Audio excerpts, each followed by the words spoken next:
When I was a kid, I thought I was a football half the time, the way he kicked me around.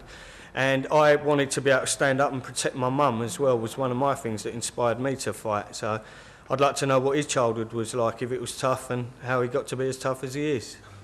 A tough childhood, because I was always bullied, because I was only small.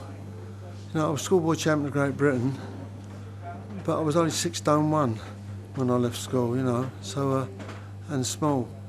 And so my younger years, well, when I got to the end of my school time, I was old on my own, you know, I could have a fight.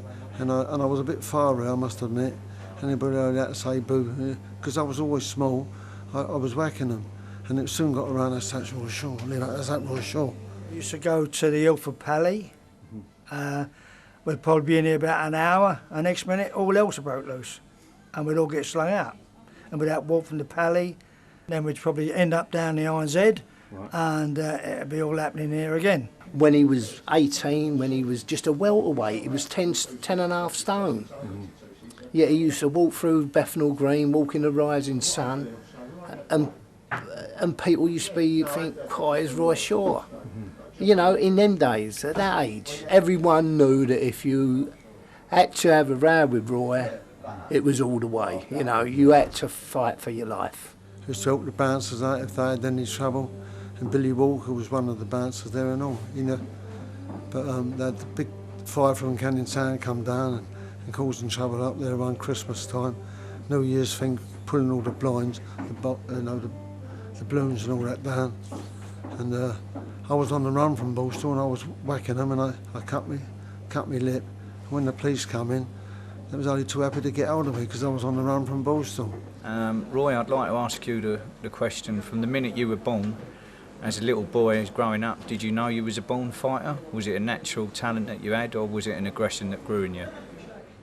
No, I didn't know. It's only when my dad died and the bullies were after me, and I whacked some and I found out I had the gift of God gift for a power of punch. And then I went to a senior school and I had the same thing there, the bullies, but I'd done them. So then we went into the schoolboy boxing, and I got to the schoolboy finals of Great Britain.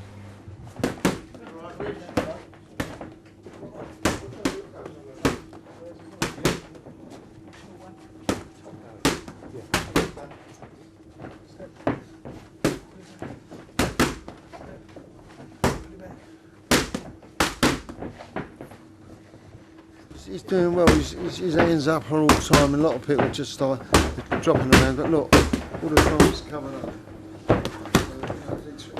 When was the last time you actually sort of went in the ring and had a go? Oh, it's quite a few years ago. Yeah. Did you miss it? Yeah, I missed the atmosphere and everything, but you know, I earned a lot of money out of it, and it's time to call it a day. I mean, I didn't start, did I? You know, it's about 40. Yeah. And they come going on about 5 years at it, you know, winning all the time. Earned a lot of money, bought property, and now I'm a successful businessman. Yeah, yeah.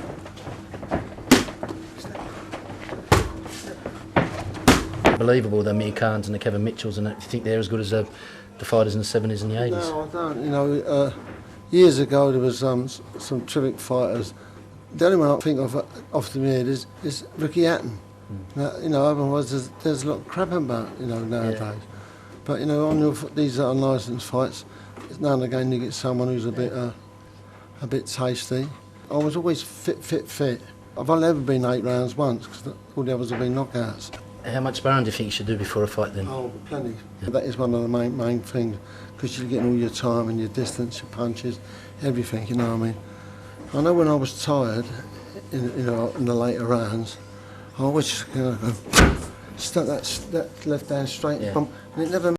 And always get down, and another one that I never got it at. You know, it's just and crash down there, and then up over there. And I got away with that hundreds of times. All the way you smash them in there. You get a boxer who stands back and counter punches. But I come straight out of the first round. I've got to do it with small little arms. So that's it. I'll go in. Obviously, he's going to trying to stop me. I'm underneath there, banging away. Would you ever have fancied fighting Roy Shaw? Yeah, I'd fight anybody. Well, that's it. That's the name of the games. Yeah. What was it like to train Roy? It was hard working with him, like, you know, exhausting, but he was a terrific trainer. Used to get in the ring with him, sometimes spar with him, mostly pads. And how much training would you do up to a fight? Well, we used to train till really the night before the fight. Other people never. They used to have a couple of nights off, get their strength back, but not Roy. He had to be in the gym, he had to be working. Roy's become a very good friend of mine. I promote all what they used to call the unlicensed boxing, and I call it IBA boxing now, which stands for the Independent Boxing Association. Around about the 90s I started promoting the boxing, and Roy gave me a nice G one day, and he actually said that, he said, where we finished, you've carried it on, son, and you're doing a real good job. And he really supports me shows all the time, and we've become good friends, yeah. Well, to be honest with you, you know, there's another side that I've seen of Roy. I mean, at the end of the day, he would bend over backwards to help anybody. I mean, I've seen, you know, we've raised all sorts of money for different charities and stuff like that, and Roy always wants to make sure that it goes to the right proper place when we're doing the auction, that people come up. He's right on the, you know, on the button that if they paid, son, make sure, you know, if we're raising money like that. And you know what, to be honest with you, he's got a big heart, and he is a tough guy, and you know, but he's also got a great side to him. He's got that proper side, that's what I'd say. So he's a really tough guy? Yeah, in every way, shape and form. And I've always said, I don't bung people up, you know, just for the old, you know, old pals act, and that's not being big-headed, but there ain't no way that you can knock him any way, shape or form. He's like the ultimate fighter to me, yeah. And when he comes to these events that you put on, I mean, he does get sort of mobbed a bit by the people, doesn't he? I mean, it's, I think, like I say, the living legend, that anywhere that he goes, there's such a crowd. They want him to sign autographs, they want him to sign books, they want him to have photos done. And I wouldn't say it's unbelievable because of the way, what he's done over the years. And you're going to promote some audience with shows with him, aren't you? Yeah, we did one a while ago, and it was absolutely ram-packed. And I said to Roy a short while ago, I said, we could go around the country if you want to. There's a lot of people up north that would love to have an audience with Roy Shaw. So yeah, I think he's up for it. It's hard to think of a question to ask Roy, really, to make it a good question. But I'd say to Roy, out of all the fights that he's sat and watched that I've promoted, out of all the weights from, let's say, light heavyweight up to heavyweight, is there anybody out there that he would have fancied fighting now if he was back in the day then? They train hard and everything, but they ain't in the same bracket that we was when we was doing the unlicensed fights. And I've often sat there and thought, cool, I wish, you know, if I was getting the money I was getting, I'd fight any of them. There was no one there that, you know, sort of worried me. I still train regular, I'm fit. More explosive fighter than what they are anyway.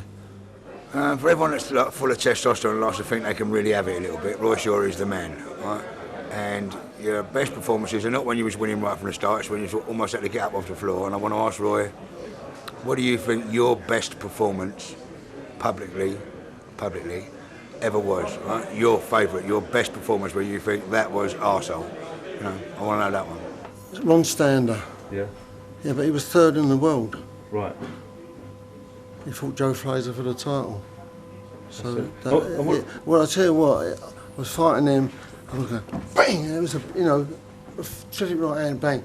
That's it, boy, keep it up. Bang, that's it. I went back to say again, getting on, I said, I'm in as hard as I can, he told me to keep it up. So I went out there and I started smashing him up the belly, and he went, and that's what I'd done. And he fell through the ropes and got back and then fell through the ropes again, couldn't get back in time, so I won. He was the hardest man ever.